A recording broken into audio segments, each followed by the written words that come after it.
ನಾಳೆಯಿಂದ ರಾಜ್ಯಾದ್ಯಂತ second PUC ಪರೀಕ್ಷೆ ಆರಂಭ ಆಗ್ತಾ ಇದೆ.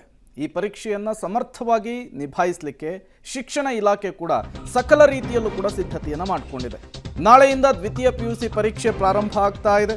ಶಿಕ್ಷಣ ಇಲಾಖೆ ಮತ್ತು ಎಕ್ಸಾಮ್ ಬೋರ್ಡ್ನಿಂದ ಪರೀಕ್ಷೆಗೆ ಎಲ್ಲ ಸಿದ್ಧತೆಯನ್ನು ಕೂಡ ಮಾಡಿಕೊಂಡಿರುವಂಥದ್ದು. ನಾಳೆಯಿಂದ ಮಾರ್ಚ್ 20ರವರೆಗೂ ಕೂಡ ದ್ವಿತೀಯ ಪಿಯುಸಿ ಪರೀಕ್ಷೆ ನಡೆಯುತ್ತೆ.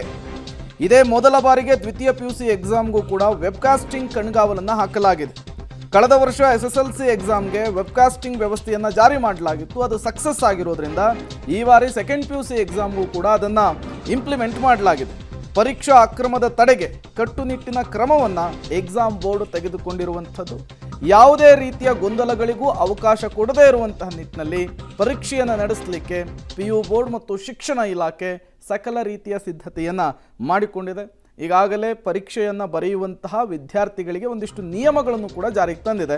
ಅದರ ಡೀಟೇಲ್ಸ್ ಗಮನಿಸ್ತಾ ಇದ್ದೀರಿ. ಪರೀಕ್ಷೆಯ ದಿನದಂದು ಪರೀಕ್ಷಾ ಕೇಂದ್ರದ 200 ಮೀಟರ್ ನಿಷೇಧಾಜ್ಞೆ ಇರುತ್ತೆ.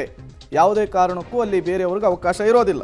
ಎಲ್ಲ ಪರೀಕ್ಷಾ ಕೇಂದ್ರಗಳಲ್ಲೂ ಕೂಡ CC ಕ್ಯಾಮೆರಾವಿರುತ್ತೆ. ವೆಬ್ಕಾಸ್ಟಿಂಗ್ನ ವ್ಯವಸ್ಥೆಯನ್ನು ಕೂಡ ಮಾಡಲಾಗಿದೆ. ಕಾರಣ ಪರೀಕ್ಷಾ ಅಕ್ರಮವನ್ನು ತಡಿಬೇಕು ಅನ್ನುವಂತಹ ನಿಟ್ಟಿನಲ್ಲಿ. ಇನ್ನು ಪರೀಕ್ಷಾ ಕೇಂದ್ರದ ಸುತ್ತ ಜೆರಾಕ್ಸ್ ಆಗಿರಬಹುದು, ಸೈಬರ್ ಸೆಂಟರ್ ಆಗಿರಬಹುದು, ಕಂಪ್ಯೂಟರ್ ಸೆಂಟ್ರು ಇದ್ದರೆ ಅದನ್ನು ಕಂಪಲ್ಸರಿಯಾಗಿ ಮುಚ್ಚಬೇಕು ಅಂಥೇಳಿ ಈಗಾಗಲೇ ಸೂಚನೆಯನ್ನು, ಸುತ್ತೋಲೆಯನ್ನು ಪಾಸ್ ಮಾಡಲಾಗಿದೆ.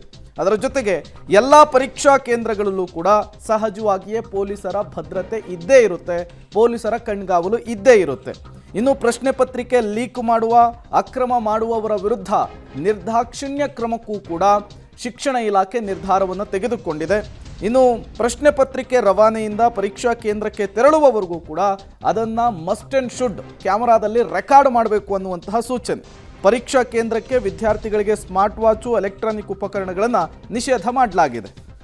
ಇನ್ನು ನಾಳೆಯಿಂದ ದ್ವಿತೀಯ ಪಿಯುಸಿ ಪರೀಕ್ಷೆ. ಒಟ್ಟು ವಿದ್ಯಾರ್ಥಿಗಳು 7,13,862 ಜನ ಪರೀಕ್ಷೆಯನ್ನು ಬರೀತಾ ಇದ್ದಾರೆ. ಅದರಲ್ಲಿ ವಿದ್ಯಾರ್ಥಿಗಳು 3,35,468 ಜನ. ಇನ್ನು ವಿದ್ಯಾರ್ಥಿನಿಯರು 3,78,389 ಜನ. ಇನ್ನು ತೃತೀಯ ಲಿಂಗಿಗಳು ಕೂಡ 5 ಜನ ನಾಳೆ ಪರೀಕ್ಷೆಯನ್ನು ಅಟೆಂಡ್ ಮಾಡ್ತಾ ಇದ್ದಾರೆ.